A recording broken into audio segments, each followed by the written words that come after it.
वाहिगुरु साहिब जी। तेरे कवण कवण गुण कह कह गावा। तू साहिब गुणी निधाना। तुमरी महिमा बरन न सकूं। तू ठाकुर ऊज भगवाना।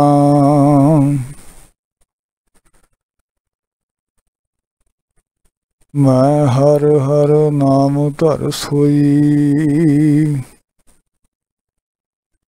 जो भावै त्यों राखु मेरे साहिबो। मैं तुझ बिन और ना कोई।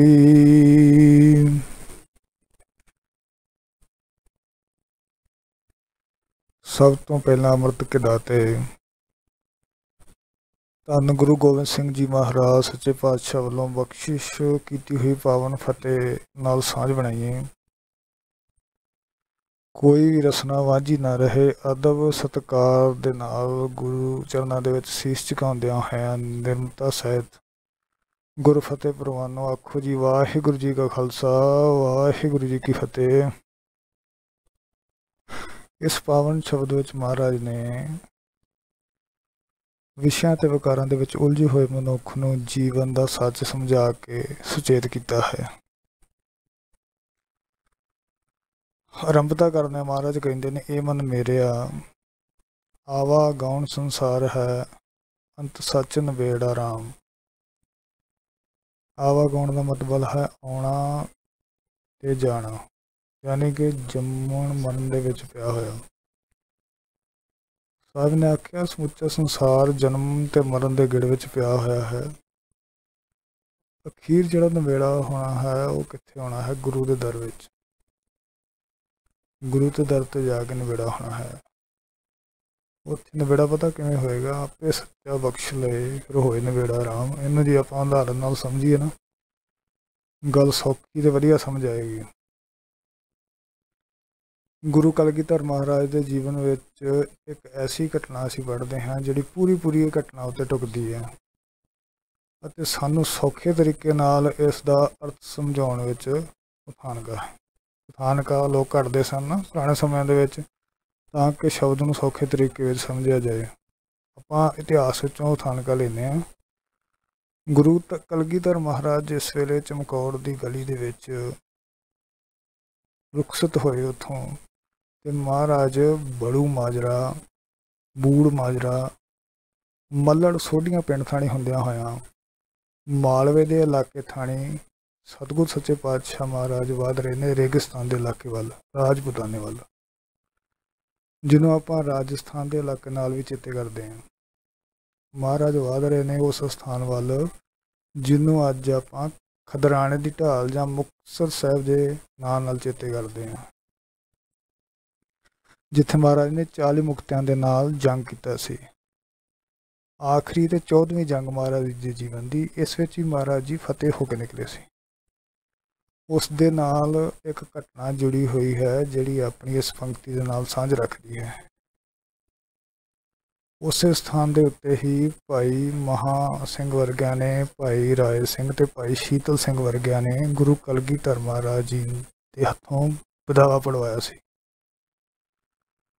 ਉਹ ਬਦਾਵੇ ਦੀ ਘਟਨਾ ਥੋੜ੍ਹੇ ਜਿਹੇ ਹੋਰ ਪੱਖ ਨਾਲ ਆਪਾਂ ਵਿਚਾਰਨ ਦੀ ਕੋਸ਼ਿਸ਼ ਕਰਦੇ ਹਾਂ ਤੇ ਸਮਝਦੇ ਹਾਂ ਕਿ ਤੱਤ ਕੀ ਆ।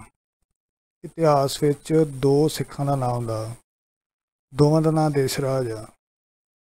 ਸਿੱਖ ਇਤਿਹਾਸ ਵਿੱਚ ਦੋ ਦੇਸ਼ ਰਾਜ ਆ। ਪਹਿਲਾ ਦੇਸ਼ ਰਾਜ ਉਹ ਜਿਸ ਦੇ ਨਾਲ ਇਹ ਘਟਨਾ ਜੁੜੀ ਹੋਈ ਆ। ਦੂਜਾ ਦੇਸ਼ ਰਾਜ ਉਹ ਜਿਹਨੇ 1762 ਵਿੱਚ, ਜਿਸ ਵੇਲੇ ਅਹਿਮਦ ਸ਼ਾਹ ਅਬਦਾਲੀ ਨੇ 6ਵੇਂ ਤੇ 7ਵੇਂ ਘੱਲੂਘਾਰੇ ਵਿੱਚ ਦਰਬਾਰ ਸਾਹਿਬ ਨੂੰ ਢਾਹਿਆ, ਨੀਹਾਂ ਦੇ ਵਿੱਚ ਬਰੂਦ ਭਰ ਕੇ ਨੀਹਾਂ ਡਾ ਦਿੱਤੀਆਂ ਗਈਆਂ ਤੇ ਸਰੋਵਰ ਨੂੰ ਮਿੱਟੀ ਤੇ ਹੱਡੀਆਂ ਦੇ ਨਾਲ ਪੂਰਿਆ ਗਿਆ।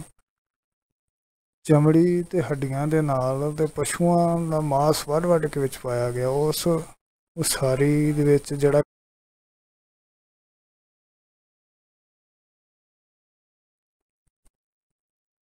ਚੂਨਾ ਜਿਹੜਾ ਸੀ ਉਹ ਕਰਾਏ ਸੀ।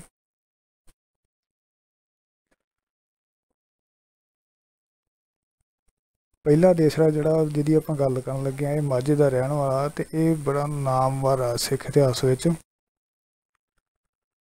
ਭਾਈ ਦੇਸਰਾ ਜਿਸ ਵੇਲੇ ਅਕਾਲ ਚਲਾਣਾ ਕਰ ਗਿਆ, ਉਸ ਦੇ ਦੋ ਪੁੱਤਰ ਸੀ, ਭਾਈ ਸੁਲਤਾਨ ਸਿੰਘ ਤੇ ਭਾਈ ਨਿਧਾਨ ਸਿੰਘ।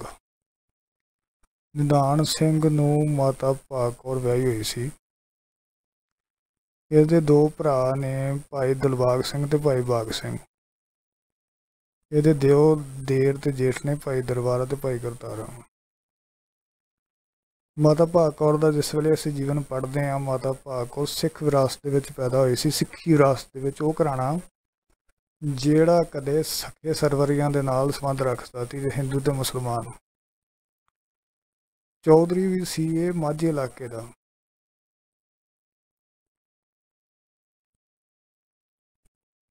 ਇਸ ਭਾਈ ਨਿਗਾਹ ਦੀ ਪ੍ਰਪੋਤਰੀ ਮਾਗਾ ਭਾਗ ਕੌਰ ਸੀ। ਮਾਝੇ 'ਚ ਵਿਆਹੀ ਹੋਈ ਸੀ। ਭਾਈ ਦੇਸ਼ ਰਾਜ ਦੀ ਇਹ ਨੌਂ ਆ ਤੇ ਭਾਈ ਨਿਧਾਨ ਸਿੰਘ ਦੀ ਇਹ ਪਤਨੀ ਆ। ਹੁਣ ਜਿਸ ਵੇਲੇ ਚਲਾਣਾ ਕੀਤੇ, ਸਾਰੇ ਸਿੱਖ ਉੱਥੇ ਇਕੱਠੇ ਹੋਏ। ਸਿੱਖਾਂ ਨੇ ਆਪਸ ਵਿੱਚ ਗੱਲਬਾਤ ਕੀਤੀ। ਪਤਾ ਲੱਗਾ ਕਿ ਗੁਰੂ ਕਲਗੀਧਰ ਮਹਾਰਾਜ ਨੇ ਅਨੰਦਪੁਰ ਦਾ ਕਿਲ੍ਹਾ ਛੱਡਤਾ। ਹੁਣ ਅੱਜ ਕੱਲ੍ਹ ਦੇ ਵਾਂਗੂ ਨਹੀਂ ਸੋਸ਼ਲ ਮੀਡੀਆ, ਉਦੋਂ ਐਸਾ ਨਹੀਂ ਸੀ। ਦੇਖੋ, ਗੁਰੂ ਕਲਗੀਧਰ ਮਹਾਰਾਜ ਅਨੰਦਪੁਰ ਸੁੱਤ ਲੈ ਕੇ ਸਰਸਾ, ਕੋਟਾ ਨਿਹੰਗ ਸਿੰਘ, ਪੀਰ ਬੁੱਧੂ ਸ਼ਾਹ, ਚਮਕੌਰ ਦੀ ਜੰਗ, ਮਾਛੀਵਾੜੇ ਦੇ ਇਲਾਕੇ ਵਿੱਚ ਹੋ ਗਏ, ਗੁਲਾਬੇ ਦੇ ਪੰਜਾਬੇ ਦੇ ਘਟਨਾ। ਉਸ ਤੋਂ ਬਾਅਦ ਉੱਚ ਦੀ ਪੀਰ ਦੀ ਘਟਨਾ ਵਾਪਰੀ। ਇਸਨੇ ਲੰਮੇ ਸਮੇਂ ਤੋਂ ਬਾਅਦ ਕਿੰਨੇ ਲੰਮੇ ਸਮੇਂ ਦੀ ਸੰਘਰਸ਼ ਵਿੱਚ ਆਏ। ਕਿਸੇ ਨੇ ਆਖਿਆ, ਮੈਂ ਤੇ ਇੰਨਾ ਵੀ ਸੁਣਿਆ ਕਿ ਸਰਸਾ ਦੇ ਕੰਢੇ ਤੇ ਵਿਛੋੜਾ ਪੈ ਗਿਆ ਤੇ ਪਰਿਵਾਰ 3 ਹਿੱਸਿਆਂ ਵਿੱਚ ਵੰਡਿਆ ਗਿਆ। ਇੱਕ ਸਿੱਖ ਬੋਲਿਆ, ਨਹੀਂ ਤੈਨੂੰ ਨਹੀਂ ਪਤਾ, ਚਮਕੌਰ ਦੀ ਗੜੀ ਦੇ ਵਿੱਚ ਬਹੁਤ ਵੱਡੀ ਜੰਗ ਹੋਈ ਤੇ 2 ਵੱਡੇ ਸਾਹਿਬਜ਼ਾਦੇ ਉੱਥੇ ਸ਼ਹੀਦ ਹੋ ਗਏ ਤੇ ਮਾਤਾ ਗੁਜਰ ਕੌਰ ਤੇ ਛੋਟੇ ਸਾਹਿਬਜ਼ਾਦਿਆਂ ਨੂੰ ਸਰਹੰਦ ਵਿੱਚ ਨੀਹਾਂ 'ਚ ਚਿਣ ਕੇ ਸ਼ਹੀਦ ਕੀਤਾ ਗਿਆ। ਇਹ ਗੱਲਾਂ ਸਾਰੇ ਕਰ ਰਹੇ ਸੀ। ਇੱਕ ਸਿੱਖ ਨੇ ਕਿਹਾ ਕਿ ਇੰਨੀ ਗੱਲ ਹੋ ਗਈ ਤੇ ਆਪਾਂ ਨੇ ਗੁਰੂ ਮਹਾਰਾਜ ਦੀ ਬਾਂਹ ਨਹੀਂ ਫੜੀ, ਆਪਾਂ ਨੂੰ ਗੁਰੂ ਸਾਹਿਬ ਦਾ ਹਾਲ ਚਾਲ ਪੁੱਛਣ ਵਾਸਤੇ ਜਾਣਾ ਚਾਹੀਦਾ। ਇਹ ਚਰਚਾ ਕਰ ਰਹੇ ਸਨ ਉੱਥੇ ਸਾਰੇ ਜਾਣੇ। ਇੰਨੀ ਗੱਲ ਕਹਿਣ ਦੀ ਦੇਰ ਸੀ ਕਿ ਥੋੜ੍ਹੇ ਚਿਰ ਬਾਅਦ ਹੀ ਉਹਨਾਂ ਨੇ ਸਲਾਹ ਬਣਾਈ ਕਿ ਚਲੋ ਚੱਲੀਏ। ਘੋੜਿਆਂ ਤੇ ਕਾਠੀਆਂ ਪਾਈਆਂ ਤੇ ਉੱਥੋਂ ਨਿਕਲ ਗਏ। ਇੰਨੇ ਨੂੰ ਪਤਾ ਲੱਗਾ ਕਿ ਮਾਲਵੇ ਤੋਂ ਅੱਗੇ ਜੋ ਜਗ੍ਹਾ ਸੀ ਉੱਥੇ ਮਹਾਰਾਜ ਪਹੁੰਚੇ ਹੋਏ ਸੀ, ਉੱਥੋਂ ਅੱਗੇ ਚਲੇ ਗਏ। ਭਾਈ ਦਿਆਲ ਸਿੰਘ, ਭਾਈ ਮਾਨ ਸਿੰਘ ਤੇ ਭਾਈ ਹਿੰਮਤ ਸਿੰਘ, ਇਹਨਾਂ ਦੇ ਨਾਲ ਸਤਿਗੁਰੂ ਜੀ ਅੱਗੇ ਵਧ ਗਏ ਸੀ। ਸਾਹਮਣਿਓਂ ਹੀ ਭਾਈ ਦਿਲਬਾਗ ਸਿੰਘ, ਭਾਈ ਦਿਲਬਾਗ ਸਿੰਘ, ਭਾਈ ਰਾਏ ਸਿੰਘ, ਭਾਈ ਮਹਾਨ ਸਿੰਘ, ਭਾਈ ਦਰਬਾਰਾ ਸਿੰਘ ਤੇ ਭਾਈ ਕਰਤਾਰਾ ਸਿੰਘ, ਹੋਰ ਵੀ ਕਈ ਸਿੱਖ ਮਾਤਾ ਭਾਗ ਕੌਰ ਦੇ ਨਾਲ। ਇਹਨਾਂ ਕੁੱਲ ਸਿੱਖਾਂ ਦੀ ਗਿਣਤੀ 41 ਸੀ ਜੋ ਇਤਿਹਾਸ ਵਿੱਚ ਦਰਜ ਹੈ, ਸਮੇਤ ਮਾਤਾ ਭਾਗ ਕੌਰ। ਜਿਸ ਵੇਲੇ ਮਹਾਰਾਜ ਨੇ ਵੇਖਿਆ ਕਿ ਸਿੱਖ ਆ ਰਹੇ, ਗੁਰੂ ਮਹਾਰਾਜ ਨੇ ਸਿੱਖਾਂ ਨੂੰ ਆਖਿਆ, ਰੇਤੇ ਦੀ ਢੇਰੀ ਤੇ ਕੱਪੜਾ ਵਿਛਾਓ, ਆਪਾਂ ਥੋੜ੍ਹੀ ਦੇਰ ਆਰਾਮ ਕਰ ਲੈਂਦੇ। ਸਿੱਖ ਆ ਰਹੇ, ਗੱਲਾਂ ਬਾਤਾਂ ਹੋ ਜਾਣਗੀਆਂ ਥੋੜ੍ਹੀਆਂ ਬਹੁਤੀਆਂ। ਸਿੱਖਾਂ ਨੇ ਇੱਥੇ ਆਣ ਕੇ ਵੇਖਿਆ, ਮਹਾਰਾਜ ਨੇ ਰਸਮੀ ਗੱਲਬਾਤ ਕੀਤੀ। ਅਫਸੋਸ ਕੀਤਾ, ਇੱਦਾਂ ਹੋਣਾ ਨਹੀਂ ਚਾਹੀਦਾ ਸੀ। ਅਫਸੋਸ ਪ੍ਰਗਟ ਕੀਤਾ ਗੁਰੂ ਸਾਹਿਬ ਨਾਲ। ਗੁਰੂ ਸਾਹਿਬ ਨੇ ਕਿਹਾ, ਨਹੀਂ, ਇਹ ਅਕਾਲ ਪੁਰਖ ਦਾ ਭਾਣਾ ਹੈ। ਅਸੀਂ ਬਹੁਤ ਕੋਸ਼ਿਸ਼ ਕੀਤੀ ਸੀ ਇਹਨੂੰ ਗੱਲਬਾਤ ਨਾਲ ਸੁਲਝਾਇਆ ਜਾਏ ਮਸਲੇ ਨੂੰ, ਪਰ ਗੱਲਬਾਤ ਹੋਈ ਨਹੀਂ। ਕੁਝ ਉਹਨਾਂ ਵਿੱਚੋਂ ਨਾ ਸਾਰੇ ਚੌਧਰੀ ਸਨ। ਉਹਨਾਂ ਆਖਿਆ, ਮਹਾਰਾਜ ਜੇ ਤੁਸੀਂ ਕਹੋ ਸਰਕਾਰ ਨਾਲ ਮੱਥਾ ਲਾਉਣਾ ਚੰਗੀ ਗੱਲ ਨਹੀਂ ਹੈਗੀ, ਜੇ ਤੁਸੀਂ ਕਹੋ ਅਸੀਂ ਵਿੱਚ ਪੈ ਗਏ, ਅਸੀਂ ਤੁਹਾਡੀ ਸਰਕਾਰ ਨਾਲ ਸੁਲਹ ਸਫਾਈ ਕਰਾ ਦਾਂਗੇ ਤੇ ਤੁਸੀਂ ਸਰਕਾਰ ਨੂੰ ਟੈਕਸ ਪੇ ਕਰ ਦਿਓ ਸਾਰੇ ਮਾਝੇ ਇਲਾਕੇ ਦਾ। ਸਾਡੀ ਇੰਨੀ ਕਿਤੇ ਚੱਲਦੀ ਹੈ ਕਿ ਤੁਹਾਡੇ ਨਾਲ ਸੁਲਹ ਸਫਾਈ ਕਰ ਲੈਣਗੇ। ਗੁਰੂ ਸਾਹਿਬ ਨੇ ਕਿਹਾ ਕਿ ਤੁਸੀਂ ਹੁਣ ਮੇਰੇ ਨਾਲ ਵੱਧ ਸਿਆਣੇ ਹੋ, ਤੁਹਾਨੂੰ ਨਹੀਂ ਲੱਗਦਾ ਕਿ ਮੈਂ ਗੱਲਬਾਤ ਕਰਨ ਦੀ ਕੋਸ਼ਿਸ਼ ਨਹੀਂ ਕੀਤੀ। ਮੈਂ ਉਹਨਾਂ ਦੇ ਨਾਲ ਸਿੱਧੀ ਤਲਵਾਰ ਲੈ ਕੇ ਮੈਂ ਜੰਗ ਵਿੱਚ ਜੂਝ ਪਿਆ। ਮੈਂ ਉਹਨਾਂ ਨੂੰ ਬਥੇਰੀਆਂ ਆਪਸ਼ਨ ਦਿੱਤੀਆਂ ਸੀ। ਉਹਨਾਂ ਦੀਆਂ ਝੂਠੀਆਂ ਖਸਮਾਂ 'ਤੇ ਵੀ ਮੈਂ ਇਤਬਾਰ ਕੀਤਾ ਕਿ ਇਹ ਬੰਦੇ ਝੂਠੇ ਨੇ, ਫਿਰ ਵੀ ਉਹਨਾਂ 'ਤੇ ਇਤਬਾਰ ਕੀਤਾ। ਬਾਕੀ ਰਹੀ ਗੱਲਬਾਤ ਦੀ ਗੱਲ, ਜਿਸ ਵੇਲੇ ਗੁਰੂ ਅਰਜਨ ਸਾਹਿਬ ਜੀ ਨੂੰ ਤਤੀ ਤਵੀ 'ਤੇ ਬਿਠਾ ਕੇ ਸ਼ਹੀਦ ਕੀਤਾ ਗਿਆ, ਉਦੋਂ ਤੁਹਾਡੀ ਜੁੱਧ ਕਿੱਥੇ ਗਈ ਸੀ? ਉਦੋਂ ਨਹੀਂ ਗੱਲਬਾਤ ਕਰਾਈ ਤੁਸੀਂ ਕਿਸੇ ਨੇ। ਜਦੋਂ ਗੁਰੂ ਤੇਗ ਬਹਾਦਰ ਮਹਾਰਾਜ ਨੂੰ ਸ਼ਹੀਦ ਕੀਤਾ ਗਿਆ, ਉਦੋਂ ਤੁਹਾਡੀਆਂ ਚੌਧਰਾਂ ਕਿੱਧਰ ਗਈਆਂ ਸੀ? ਉਦੋਂ ਤੁਸੀਂ ਗੱਲਬਾਤ नहीं कराई। ਅੱਜ ਇੰਨਾ ਕੁਝ ਹੋ ਚੁੱਕਾ, ਸੰਘਰਸ਼ ਆਪਣੇ ਸਿਖਰਾਂ ਤੇ ਪਹੁੰਚ ਗਿਆ ਤੇ ਤੁਸੀਂ ਅੱਜ ਗੱਲਬਾਤ ਕਰਨ ਪਹੁੰਚ ਗਏ ਹੋ। ਇੱਥੇ ਬਦਾਵੇ ਵਾਲੀ ਘਟਨਾ ਵਾਪਰੀ, ਆਨੰਦਪੁਰ ਸਾਹਿਬ ਨਹੀਂ ਵਾਪਰੀ, ਇੱਥੇ ਵਾਪਰੀ ਸੀ। ਉਹ ਬਦਾਵਾ ਵੀ ਕੋਈ ਇੱਦਾਂ ਨਹੀਂ ਸੀ ਕਿ ਮਹਾਰਾਜ ਤੁਸੀਂ ਸਾਨੂੰ ਲਿਖ ਕੇ ਦੇ ਦਿਓ। ਇੰਨੀ ਗੱਲ ਹੋਈ ਤੇ ਉਹਨਾਂ ਨੇ ਕਿਹਾ ਕਿ ਤੁਸੀਂ ਮਹਾਰਾਜ ਠੀਕ ਆ, ਤੁਸੀਂ ਇੰਨੇ ਸੰਘਰਸ਼ ਵੱਡੇ 'ਚ ਲੜ ਰਹੇ ਹੋ, ਅਸੀਂ ਤੁਹਾਡਾ ਸਾਥ ਨਹੀਂ ਦੇ ਸਕਦੇ, ਸਾਡੇ ਬਾਲ ਬੱਚੇ ਅਸੀਂ ਕਿੱਧਰ ਜਾਵਾਂਗੇ। ਉੱਥੇ ਇਹ ਨਹੀਂ ਆਖਿਆ ਵੀ ਤੁਸੀਂ ਸਿੱਖ ਨਹੀਂ, ਅਸੀਂ ਤੁਹਾਡੇ ਗੁਰੂ ਨਹੀਂ, ਤੁਸੀਂ ਸਾਡੇ ਗੁਰੂ ਨਹੀਂ, ਅਸੀਂ ਸਿੱਖ ਨਹੀਂ ਆ। ਇੰਨੀ ਵੱਡੀ ਗੱਲ ਨਹੀਂ ਆਖੀ। ਹੁਣ ਸਾਨੂੰ ਕਿਸੇ ਗੁਰੂ ਨੇ ਸਰਟੀਫਿਕੇਟ ਦਿੱਤਾ ਕਿ ਅਸੀਂ ਸਿੱਖ ਹਾਂ? ਅਸੀਂ ਸਿੱਖ ਹਾਂ, ਇਹਦੇ ਵਾਸਤੇ ਆਪਾਂ ਨੂੰ ਸਰਟੀਫਿਕੇਟ ਦੀ ਲੋੜ ਆ? ਇਹਦੇ ਵਾਸਤੇ ਜੇ ਆਪਾਂ ਗੁਰੂ ਦੀਆਂ ਸ਼ਰਤਾਂ ਪੂਰੀਆਂ ਕਰਦੇ ਤੇ ਆਪਾਂ ਸਿੱਖ ਹਾਂ, ਜੇ ਨਹੀਂ ਕਰਨਾ ਬਿਨਾਂ ਕਿਸੇ ਐਫੀਡੇਵਿਟ ਤੋਂ ਮੈਂ ਬੇਦਖਲ ਹਾਂ। ਉੱਥੇ ਸ਼ਰਤਾਂ ਦੋ ਹੀ ਆ, ਸੋ ਸਿੱਖ ਸਖਾ ਬੰਦਪ ਹੈ ਭਾਈ, ਜੇ ਗੁਰ ਕੇ ਭਾਣੇ ਵਿੱਚ ਆਵੇ ਉਹ ਸਿੱਖ ਹੈ, ਉਹਨੂੰ ਐਫੀਡੇਵਿਟ ਦੀ ਲੋੜ ਨਹੀਂ। ਆਪਣੇ ਭਾਣੇ ਜੋ ਚੱਲੇ ਭਾਈ ਵਿਛੜ ਝੋਟਾ ਖਾਵੇ, ਉਹਨੂੰ ਵੀ ਐਫੀਡੇਵਿਟ ਦੀ ਲੋੜ ਨਹੀਂ। ਬਸ ਇੱਕ ਮਰਿਆਦਾ ਹੈ, ਤੁਸੀਂ ਮਰਿਆਦਾ ਨੂੰ ਰਿਲੇਸ਼ਨ ਵਾਂਗ ਨਿਭਾਓਗੇ, ਰਿਲੇਸ਼ਨ ਰਹੇਗਾ। ਜੇ ਰਿਲੇਸ਼ਨ ਦੀ ਮਰਿਆਦਾ ਨਹੀਂ ਨਿਭਾਓਗੇ, ਰਿਲੇਸ਼ਨ ਨਹੀਂ ਰਹੇਗਾ। ਜਿਵੇਂ ਪਤੀ ਪਤਨੀ ਦਾ ਰਿਲੇਸ਼ਨ ਆ, ਪਿਓ ਪੁੱਤ ਦਾ ਰਿਲੇਸ਼ਨ ਆ, ਐਵੇਂ ਗੁਰੂ ਤੇ ਚੇਲੇ ਦਾ ਰਿਲੇਸ਼ਨ ਆ। ਉੱਥੇ ਸਿੱਖਾਂ ਨੇ ਕੇਵਲ ਲਿਖਤ ਇਸ ਗੱਲ ਦੀ ਕੀਤੀ ਸੀ ਕਿ ਮਹਾਰਾਜ ਤੁਸੀਂ ਸਾਨੂੰ ਲਿਖ ਕੇ ਦੇ ਦਿਓ ਕਿ ਆਹ ਜਿਹੜੀ ਲੜਾਈ ਤੁਸੀਂ ਜਿਹੜੀ ਲੜ ਰਹੇ ਹੋ, ਇਸ ਲੜਾਈ ਨਾਲ ਸਾਡਾ ਕੋਈ ਲੈਣਾ ਦੇਣਾ ਨਹੀਂ ਆ, ਤਾਂ ਕਿ ਸਾਡੇ ਪਰਿਵਾਰ 'ਤੇ ਕੋਈ ਆਂਚ ਨਾ ਆਵੇ। ਮਹਾਰਾਜ ਨੇ ਕਿਹਾ ਠੀਕ ਆ, ਕੋਈ ਗੱਲ ਨਹੀਂ, ਤੁਸੀਂ ਲਿਖਾ ਲਓ। ਲਿਖਾ ਕੇ ਮਹਾਰਾਜ ਨੇ ਵੀ ਸਿਗਨੇਚਰ ਕੀਤੇ ਤਾਂ ਉਹਨਾਂ ਨੇ ਵੀ। ਹਾਂ, ਉਹਨਾਂ ਦੀ ਇੱਕ ਗਲਤੀ ਸੀ, ਇਹ ਮੰਨਿਆ ਜਾ ਸਕਦਾ ਕਿ ਇੰਨੇ ਵੱਡੇ ਸੰਘਰਸ਼ ਦੇ ਵਿੱਚ ਗੁਰੂ ਕੋਲੋਂ ਇਸੇ ਕਰਕੇ ਉਹ ਬੰਦੇ ਪਿੱਛੇ ਹਟ ਗਏ ਕਿ ਅਸੀਂ ਲੜਾਈ ਵਿੱਚ ਹਿੱਸਾ ਨਹੀਂ ਲੈ ਸਕਦੇ। ਇਹ ਗਲਤੀ ਸੀ ਉਹਨਾਂ ਦੀ। ਅਜੇ ਉਹ ਥੋੜ੍ਹੀ ਦੇਰ ਤੁਰੇ ਨਹੀਂ ਸੀ ਕਿ ਸਾਹਮਣੇ ਫੌਜ ਨੇ ਆ ਕੇ ਘੇਰਾ ਪਾ ਲਿਆ। ਹੈਰਾਨੀ ਦੀ ਗੱਲ ਇਹ ਸੀ ਕਿ ਉਹ ਸਿੱਖ ਤਲਵਾਰਾਂ ਬੇਮਿਆਨ, ਉਹਨਾਂ ਨੇ ਇਹ ਨਹੀਂ ਦਿਖਾਇਆ ਜੇ ਕਿ ਅਸੀਂ ਲਿਖਾ ਕੇ ਲਿਆਏ ਹਾਂ, ਸਾਡਾ ਸੰਘਰਸ਼ ਨਾਲ ਕੋਈ ਸੰਬੰਧ ਨਹੀਂ। ਜੇ ਸਾਹਮਣੇ ਆ ਗਿਆ ਤਾਂ ਕਹਿੰਦੇ ਚਲੋ ਦੋ ਦੋ ਹੱਥ ਕਰ ਲੈਂਦੇ ਹਾਂ। ਤਲਵਾਰਾਂ ਬੇਮਿਆਨ ਕੀਤੀਆਂ ਤੇ ਲੜਾਈ ਸ਼ੁਰੂ ਕਰਤੀ। ਲੜਦਿਆਂ ਕੁਝ ਸ਼ਹੀਦ ਹੋ ਗਏ ਤੇ ਕੁਝ ਜ਼ਖਮੀ ਹਾਲਤ ਵਿੱਚ ਪਏ ਸੀ। ਮਾਤਾ ਜਿਹੜੀ ਆ ਭਾਗ ਕੌਰ, ਉਹਦੇ ਪੱਟ ਵਿੱਚ ਗੋਲੀ ਲੱਗੀ, 40 ਸ਼ਹੀਦ ਹੋ ਗਏ ਤੇ ਮਾਤਾ ਭਾਗ ਕੌਰ ਇਕੱਲੀ ਬਚੀ ਸੀ। ਜਿਹੜੇ 40 ਸ਼ਹੀਦ ਹੋਏ ਉਹਨਾਂ ਵਿੱਚੋਂ 3 ਬਚੇ, ਬਾਕੀ 37 ਜਿਹੜੇ ਉਹ ਮੌਕੇ ਦੇ ਦਮ ਤੋੜ ਗਏ, 3 ਬਚੇ ਸੀ। ਮਹਾਂ ਸਿੰਘ ਦਾ ਭਰਾ ਸ਼ਾਮਾਂ ਨੂੰ ਦਮ ਤੋੜ ਗਿਆ। ਭਾਈ ਸ਼ੀਤਲ ਸਿੰਘ, ਭਾਈ ਰਾਏ ਸਿੰਘ ਦਾ ਪੁੱਤਰ ਤੇ ਭਾਈ ਮਨੀ ਸਿੰਘ ਦਾ ਭਤੀਜਾ, ਉਹਨੇ ਅੱਧੀ ਰਾਤ ਨੂੰ ਦਮ ਤੋੜਿਆ ਸੀ। ਤੇ ਭਾਈ ਮਹਾਂ ਸਿੰਘ, ਇਹਨੇ ਅੰਮ੍ਰਿਤ ਵੇਲੇ ਇੱਕ ਮਾਘ ਨੂੰ ਸਵਾ ਪੈਰ ਰਾਤ ਰਹਿੰਦਿਆਂ ਮਹਾਰਾਜ ਦੀ ਗੋਦ ਵਿੱਚ ਆਪਣੇ ਪੈਰ ਆਉਣ ਤੇ ਅੱਗੇ ਸੀ। ਹੈਰਾਨੀ ਦੀ ਗੱਲ ਇਹ ਸੀ ਕਿ ਮਹਾਰਾਜ ਨੇ 3 ਸਿੱਖਾਂ ਨੂੰ ਗੋਦੀ ਵਿੱਚ ਰੱਖ ਕੇ ਆਖਿਆ ਕੀ ਚਾਹੀਦਾ। ਜਦੋਂ ਮਹਾਰਾਜ ਖਿਤਾਬ ਦੇ ਰਹੇ ਸੀ ਕਿ ਇਹ ਮੇਰਾ 5 ਹਜ਼ਾਰੀ ਸਿੰਘ ਆ, ਇਹ ਮੇਰਾ 10 ਹਜ਼ਾਰੀ ਸਿੰਘ ਆ, 3 ਸਿੰਘਾਂ ਨੂੰ ਸਹਿਕਦਿਆਂ ਮਹਾਰਾਜ ਨੇ ਆਪਣੀ ਗੋਦ ਵਿੱਚ ਪਾ ਕੇ ਇਹਨਾਂ ਸਿੰਘਾਂ ਨੂੰ ਆਖਿਆ ਕਿ ਸਿੱਖੋ ਕੀ ਚਾਹੀਦਾ। ਕਹਿੰਦੇ ਮਹਾਰਾਜ ਕੁਝ ਨਹੀਂ ਚਾਹੀਦਾ, ਬਸ ਇੱਕੋ ਚੀਜ਼ ਚਾਹੀਦੀ ਹੈ ਕਿ ਮਹਾਰਾਜ ਪਿਛਲੇ ਔਗਣ ਬਖਸ਼ ਲਓ, ਅੱਗੇ ਮਾਰਗ ਪਾਵੋ। ਇਹਨੂੰ ਸਾਹਿਬ ਨੇ ਆਖਿਆ ਕਿ ਆਪੇ ਸੱਚਾ ਬਖਸ਼ ਲਏ, ਫਿਰ ਹੋਏ ਨਬੇੜਾ ਰਾਮ। ਤੁਹਾਡੇ ਵਿੱਚ ਕਲਾ ਹੋਣੀ ਚਾਹੀਦੀ ਆਪਣੀ ਭੁੱਲ ਬਖਸ਼ਾਉਣ ਦੀ। ਗੁਰੂ ਕਿਉਂ ਨਹੀਂ ਬਖਸ਼ਦਾ? ਐਸਾ ਗੁਰੂ ਵੀ ਸੰਸਾਰ 'ਚ ਕਿਸੇ ਨੇ ਡਿਠਾ ਜਿਹਨੂੰ ਪਹਿੰਦੇ ਖਾਨ ਨੇ ਆਖਰੀ, ਜਿਹਨੂੰ ਗੁਰੂ ਨੇ ਪੁੱਤ ਵਾਂਗ ਪਾਲਿਆ। ਗੁਰੂ ਦੀ ਗੋਦ ਵਿੱਚ ਪਿਆ ਤੇ ਅੰਮਾ ਕਹਿ ਰਿਹਾ ਸੀ। ਮਹਾਰਾਜ ਨੇ ਕਿਹਾ ਪਹਿੰਦੇ ਖਾਨ ਅੱਲਾ ਨਹੀਂ, ਅੱਲਾ ਕਹਿਣ ਦਾ ਵਕਤ ਆ, ਅੰਮਾ ਨਹੀਂ ਕਹਿਣ ਦਾ ਵਕਤ, ਅੱਲਾ ਕਹਿਣ ਦਾ ਵਕਤ ਆ। ਜਿਹਨੂੰ ਅੰਤ ਵੇਲੇ ਮਹਾਰਾਜ ਦੀ ਗੋਦ ਮਹਿਸੂਸ ਹੋ ਜੇ, ਉਹਨੂੰ ਨਾ ਤੇ ਸਵਰਗ ਦੀ ਲੋੜ ਆ ਤੇ ਨਾ ਹੀ ਕਲਮਾ ਪੜ੍ਹਨ ਦੀ ਲੋੜ ਆ। ਤੁਹਾਡੇ ਹੁੰਦਿਆਂ ਕਿਸੇ ਦੂਜੇ ਅੱਲਾ ਕਰਨ ਦੇ ਚੇਤੇ ਕਰਨ ਨੂੰ ਕੀ ਲੋੜ ਆ? ਤੁਹਾਡੇ ਹੁੰਦਿਆਂ ਦੂਜੇ ਕਿਸੇ ਅੱਲਾ ਨੂੰ ਚੇਤੇ ਕਰਨ ਦੀ ਕਹਿੰਦਾ ਕੀ ਲੋੜ ਆ? ਪਹਿੰਦੇ ਖਾਨ ਜਿਹੜਾ ਉਹ ਸਿੱਖ ਬਣ ਕੇ ਮਰਿਆ, ਮੁਸਲਮਾਨ ਬਣ ਕੇ ਨਹੀਂ ਮਰਿਆ ਉਹ ਅੰਤ ਵੇਲੇ।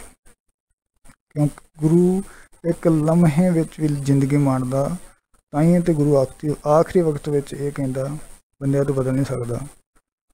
ਆਖਰੀ ਵਕਤ ਵਿੱਚ ਵੀ ਗੁਰੂ ਕੀ ਕਹੇਗਾ? ਅਜੋਹੁ ਕਛ ਵਿਗਰਿਓ ਨਹੀਂ ਜੋ ਹਰ ਗੁਣ ਗਾਵੇ, ਕਹੋ ਨਾਨਕ ਨਿਰਭੈ ਤੇ ਨਿਰਭੈ ਪਦ ਪਾਵੇ। ਅਜਾ ਮਲ ਕੰਤ ਕਾਲ ਮੈਂ ਨਾਰਾਇਣ ਸੁਧਿਆਈ, ਜੇ ਗਤ ਕੋ ਜੋ ਈਸ਼ਵਰ ਵੰਚ ਸੋ ਗਤ ਛਿਨ ਮੈਂ ਪਾਈ। ਸਾਹਿਬ ਨੇ ਆਖਿਆ ਆਪੇ ਸੱਚਾ ਬਖਸ਼ ਲਏ, ਫਿਰ ਹੋਏ ਨਾ ਫੇਰਾ ਰਾਮ, ਫਿਰ ਹੋਏ ਨਾ ਫੇਰਾ ਅੰਤ ਸੱਚ ਨਵੇੜਾ, ਗੁਰਮੁਖ ਮਿਲੇ ਵਡਿਆਈ। ਜਿਨ੍ਹਾਂ ਨੂੰ ਲੋਕ ਕਹਿੰਦੇ ਸੀ ਇਹ ਬਦਾਵੀ ਸਿੰਘ ਨੇ, ਇਹਨਾਂ ਨੇ ਗੁਰੂ ਨਾਲ ਧੋਖਾ ਕੀਤਾ। सतगुरु ने आख्या, ये मेरा 5000 सिख आ, ये मेरा 15000 सिख आ, ये मेरा 10,000 सिख आ। महाराज ने वड्याइयां बख्शियां। गुरमुख मिले वड्याई, साचे रंग राते राम, सहजे मत रह समाई। ਜਿਹੜੇ सच ਦੇ रंग ਵਿੱਚ रंगे ਜਾਂਦੇ ਆ ਨਾ, ਉਹ सच ਦੇ ਵਿੱਚ ਹੀ ਇੱਕਮਿਕ ਹੋ ਜਾਂਦੇ ਆ। ਆਖਿਆ ਨਾ ਸਤਿਗੁਰ ਨੇ ਬਾਣੀ ਵਿੱਚ, ਨਾਨਕ ਲੀਨ ਭਿਓ ਗੋਬਿੰਦ ਸਿੰਘ, ਜਿਉਂ ਪਾਣੀ ਸੰਗ ਪਾਣੀ। ਤੁਹਾਡੇ ਹੱਥ ਵਿੱਚ ਪਾਣੀ ਦਾ ਗਲਾਸ ਹੋਵੇ ਤੇ ਚੱਲਦੇ ਹੋਏ ਨਦੀ ਦੇ ਪਾਣੀ ਵਿੱਚ ਕੋਈ ਆਖੇ ਡੋਲ ਦੋ ਤੇ ਤੁਸੀਂ ਡੋਲ ਦੋਗੇ। ਜੇ ਕੋਈ ਆਖੇ ਤੇ ਉਹ ਪਾਣੀ ਜਿਹੜਾ ਡੋਲਿਆ ਸੀ ਉਹਨੂੰ ਵਾਪਸ ਕੱਢ ਕੇ ਲਿਆਓ, ਤੁਸੀਂ ਲਿਆ ਨਹੀਂ ਸਕਦੇ, ਕਿਉਂਕਿ ਪਾਣੀ ਜਿਹੜਾ ਉਹ ਮਿਕਸਅਪ ਹੋ ਗਿਆ। ਜਦੋਂ ਸਿੱਖ ਗੁਰੂ ਵਿੱਚ ਭੇਦ ਹੋ ਜਾਂਦਾ ਨਾ, ਫਿਰ ਸਿੱਖ ਨੂੰ ਤੇ ਸਿੱਖ ਦੀ ਸੁਰਤ ਵਿੱਚ ਉਹਨਾਂ ਗੁਣਾਂ ਨੂੰ ਅੱਡ ਕਰਨਾ ਇਹ ਬੜੀ ਔਖੀ ਖੇਡ ਆ। ਅਗਲਿਆਂ ਨੇ ਕੁਹਾੜੀਆਂ ਹੱਥ ਵਿੱਚ ਫੜ ਕੇ ਅੱਡ ਕਰਨ ਦੀ ਕੋਸ਼ਿਸ਼ ਕੀਤੀ ਸੀ। ਅਗਲਿਆਂ ਨੇ ਉਬਲਦੀਆਂ ਦੇਗਾਂ ਵਿੱਚ ਉਬਾਲ ਕੇ ਅੱਡ ਕਰਨ ਦੀ ਕੋਸ਼ਿਸ਼ ਕੀਤੀ ਸੀ, ਪਰ ਜਿਨ੍ਹਾਂ ਦੇ ਵਿੱਚ ਗੁਰੂ ਦੇ ਪਰਮੇਸ਼ਰ ਦੇ ਨਾਮ ਦਾ ਰੰਗ ਚੜ੍ਹ ਜਾਏ ਨਾ, ਉਤਰਦਾ ਨਹੀਂ ਹੈਗਾ। ਫਿਰ ਸਾਹਿਬ ਨੇ ਬਾਣੀ ਵਿੱਚ ਆਖਿਆ ਨਹੀਂ, ਕਾਇਆ ਰੰਗਣ ਜੇਥੀਏ ਪਿਆਰੇ, ਪਾਈਏ ਨਾਉ ਮਜੀਠ, ਰੰਗਣ ਵਾਲਾ ਜੇਥੀਏ ਸਾਹਿਬ, ਐਸਾ ਰੰਗਣਾ ਡੀਠ। ਜਿਨਕੇ ਚੋਲੇ ਰਤੜੇ ਪਿਆਰੇ, ਕੰਤ ਤਨਾ ਕੇ ਪਾਸ। ਉੱਥੇ ਤਾਂ ਫਿਰ ਇੱਕ ਗੱਲ ਹੀ ਕਹਿਣੀ ਫੱਬਦੀ ਆ, ਧੂੜ ਤਨਾ ਕੀ ਜੇ ਮਿਲੇ ਜੀ ਕੋ ਨਾਨਕ ਕੀ ਅਰਦਾਸ। ਇਸ ਭਾਵ ਨੂੰ ਸਮਝੀਏ। ਹਜ਼ੂਰ ਮਹਾਰਾਜ ਨੇ ਆਖਿਆ, ਸੱਚਾ ਮਨ ਭਾਇਆ ਅੰਤ ਸੱਚ ਨਿਬੇੜਾ ਰਾਮ। ਜਿਹਨਾਂ ਨੂੰ ਸੱਚਾ ਪਾ ਗਿਆ ਉਹ ਸੱਚੇ ਦੇ ਮੁਤਾਬਕ ਜੀਵਨ ਜੀਂਦੇ ਨੇ, ਉਹ ਆਰਗੂਮੈਂਟ ਨਹੀਂ ਕਰਦੇ। ਫਿਰ ਸਿੱਖ ਜਿਹੜਾ ਹੈ ਨਾ, ਉਹ ਗੁਰੂ ਨੂੰ ਇਹ ਆਣ ਕੇ ਨਹੀਂ ਕਹਿੰਦਾ ਕਿ ਮਹਾਰਾਜ ਜੀ ਇੱਥੇ ਮੇਰੀ ਮਰਿਆਦਾ ਚਲੋਗੀ, ਜੇ ਤੁਸੀਂ ਇੰਝ ਕਰ ਲਓ ਤਾਂ ਗੱਲ ਠੀਕ ਹੋ ਜਾਏਗੀ, ਜੇ ਇੰਝ ਕਰ ਲਈਏ ਤਾਂ ਗੱਲ ਸਹੀ ਨਹੀਂ ਹੋਏਗਾ। ਉੱਥੇ ਸਿੱਖ ਕਹਿੰਦਾ, ਮਹਾਰਾਜ ਤੁਸੀਂ ਮੈਨੂੰ ਹੁਕਮ ਕਰੋ ਕਿ ਕਿਸ ਤਰ੍ਹਾਂ ਦੀ ਮਰਿਆਦਾ ਚੱਲਣੀ ਚਾਹੀਦੀ, ਮੇਰੀ ਨਹੀਂ, ਇੱਥੇ ਤੁਹਾਡੀ ਮਰਿਆਦਾ ਚੱਲਣੀ ਚਾਹੀਦੀ ਹੈ। ਸਿੱਖ ਜਿਹੜਾ ਉਹ ਆਪਣੇ ਮੁਤਾਬਕ, ਗੁਰੂ ਦੇ ਮੁਤਾਬਕ ਆਪਣੇ ਆਪ ਨੂੰ ਢਾਲ ਲੈਂਦਾ। ਨੌਕਰ ਰੱਖਦੇ ਆ ਨਾ ਆਪਣੇ ਘਰ ਵਿੱਚ, ਚਾਕਰ, ਜਦੋਂ ਆਪਣੇ ਘਰ ਵਿੱਚ ਰਹਿੰਦਾ ਸੀ ਉਹਦੀ ਮਰਜ਼ੀ ਸੀ, ਉਸ ਵੇਲੇ 7 ਵਜੇ ਉੱਠੇ, ਉਹ ਭਾਵੇਂ ਦੁਪਹਿਰੇ 12 ਵਜੇ ਉੱਠੇ, ਉਹਨੂੰ ਕਿਤੇ ਆਖਣਾ ਉੱਠ। ਉਹ ਚਾਹ 'ਚ ਮਿੱਠਾ 2 ਚਮਚ ਪਾਵੇ, ਭਾਵੇਂ 5 ਪਾਵੇ, ਭਾਵੇਂ ਫਿੱਕੀ ਪੀਵੇ, ਸਬਜ਼ੀ 'ਚ ਲੂਣ ਪਾਵੇ, ਘੱਟ ਪਾਏ ਜ਼ਿਆਦਾ ਪਾਏ, ਉਹਦਾ ਆਪਣਾ ਟੇਸਟ, ਆਪਣੀ ਮਰਜ਼ੀ ਆ, ਆਪਣਾ ਟਾਈਮ ਆ ਉਹਦਾ, ਉਹਨੂੰ ਕੋਈ ਕਹਿਣ ਵਾਲਾ ਨਹੀਂ।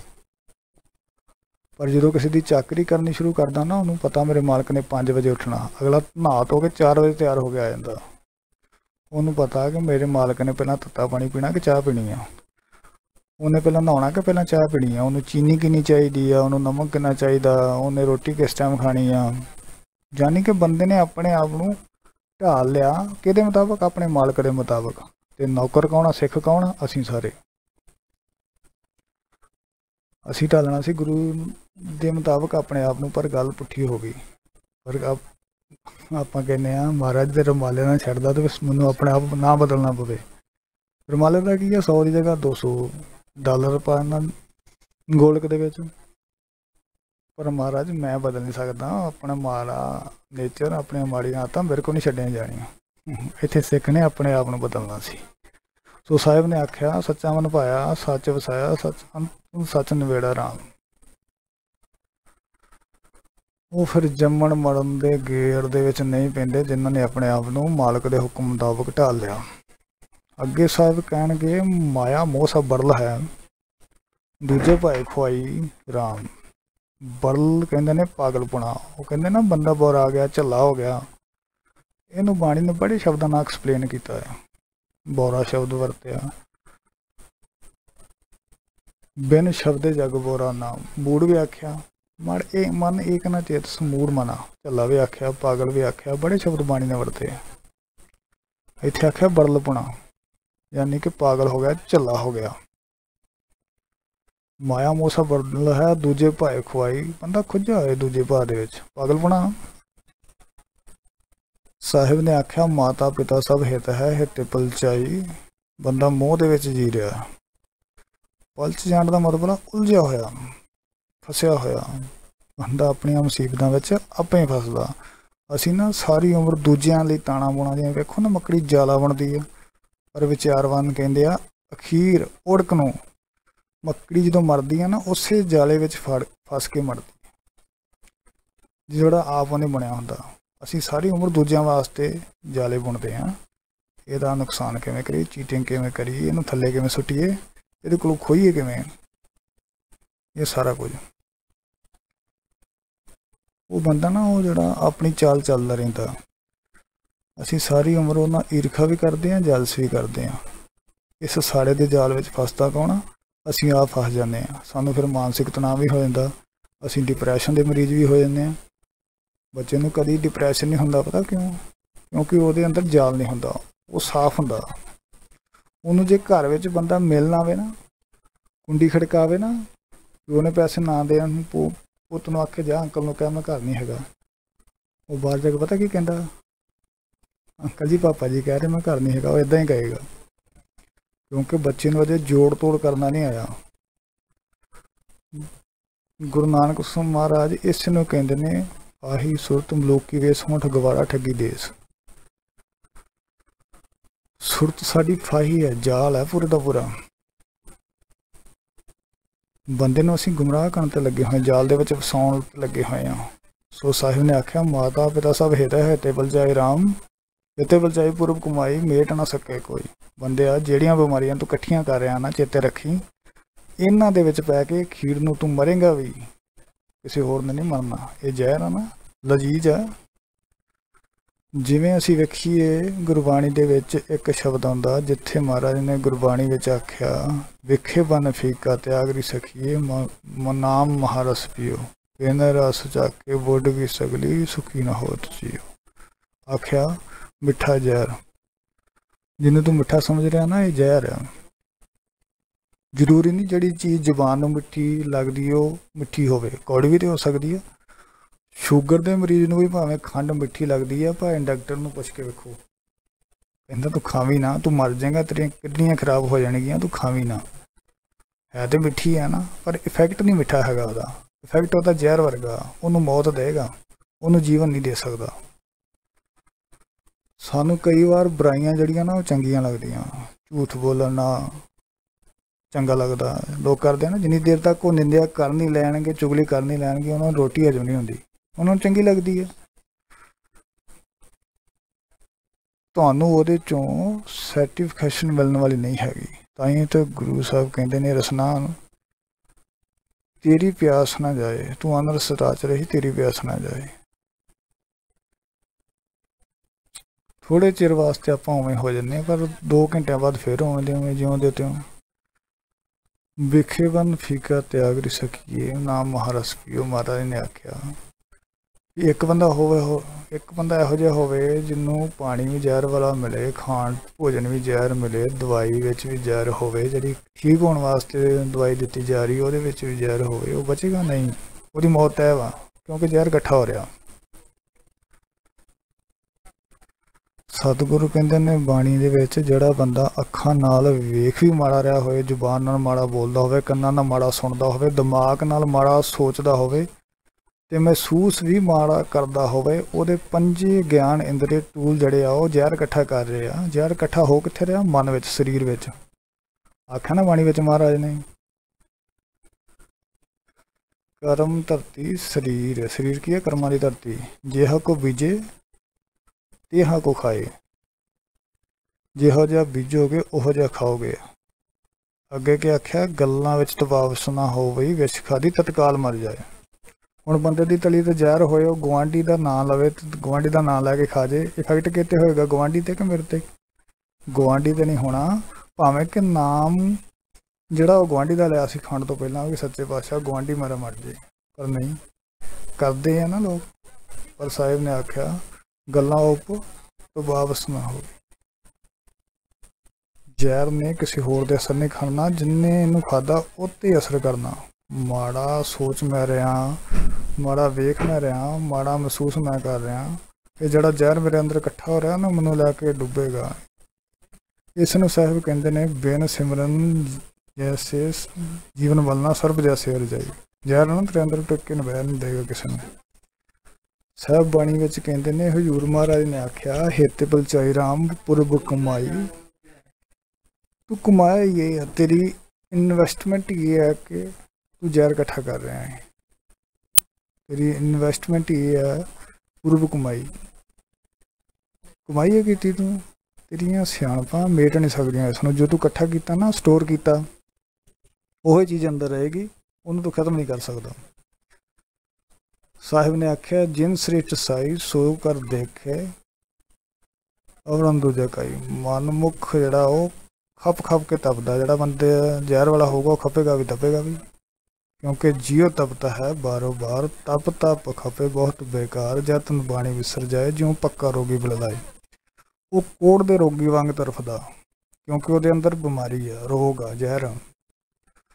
ਮਨਮੁਖ ਅੰਦਾ ਤਪ ਤਪ ਖਪੇ ਜਿਨ ਸੱਜੇ ਸ਼ਾਂਤ ਨਾ ਪਾਈ। ਸ਼ਬਦ ਤੋਂ ਬਿਨਾਂ ਉਹਨੂੰ ਸ਼ਾਂਤੀ ਨਹੀਂ ਆ ਸਕਦੀ। ਉਹਦਾ ਜ਼ਹਿਰ ਉਹਨੂੰ ਇਰੀਟੇਟ ਕਰਦਾ, ਉਹਦਾ ਜ਼ਹਿਰ ਜਿਹੜਾ ਉਹ ਇਰੀਟੇਟ ਕਰਨ ਦੇ ਕਰਕੇ ਉਹ ਆਪਣੇ ਨੂੰ ਲੜ ਪੈਂਦਾ, ਉਹ ਆਪਣੇ ਦਾ ਨੁਕਸਾਨ ਕਰਦਾ। ਨਾਨਕ ਬਿਨ ਨਾਮ ਸਭ ਕੋਈ ਭੁੱਲਾ। ਪਰਮੇਸ਼ਰ ਦੇ ਨਾਮ ਤੋਂ ਬਿਨਾਂ ਹਰ ਬੰਦਾ ਭੁੱਲਿਆ ਹੋਇਆ। ਉਹ ਪਰਮੇਸ਼ਰ ਨੂੰ ਛੱਡ ਕੇ ਮਾਇਆ ਵਿੱਚ, ਪਦਾਰਥਾਂ ਦੇ ਵਿੱਚ ਉਲਝਿਆ ਹੋਇਆ, ਖੁੰਝਿਆ ਹੋਇਆ।